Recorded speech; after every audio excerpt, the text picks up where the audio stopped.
Hey everybody, this is Ken, and we are in my second garage. The one I've been working on, trying to get ready so I can shoot some more videos and build some more things. But right now I want to talk to you about the lights I've chosen to use, just really quick. I've chosen the Sunco, this light here. I've chosen a Hyperlight, this one here, a little different design on the top. They both come with these rings. The Hyperlight comes with safety cable, I guess, is what I would call it. On this side, they are both fairly similar.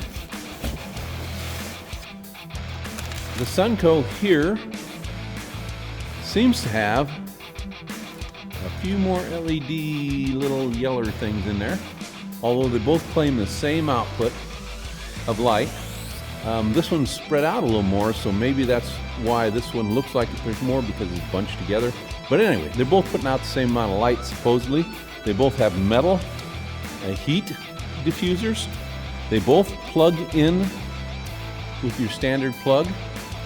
And they both have really good reviews on Amazon and other places. Let me show you the light lit Hyperlight.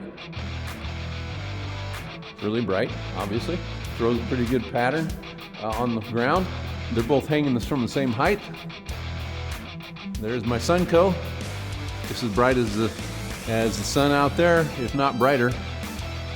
So the real test is time, and when it gets hot here in the summer, because LEDs gets hot, and that's what kills them. I did want to say that between the two lights, the Sunco and the Hyperlight, the Sunco is a heavier light, and it's got a bigger diffuser by about an inch diameter. So that might make a difference. So I will update you if I have a problem with either one of these. But right now, these two lights seem to be really good. They're really bright. All right, guys, I'll get back to tuning here shortly. And I'll help you out a little bit with the kill shot. We'll get rid of the learn. We'll do it ourselves, and we'll make it better. All right, talk to you later, guys. Bye.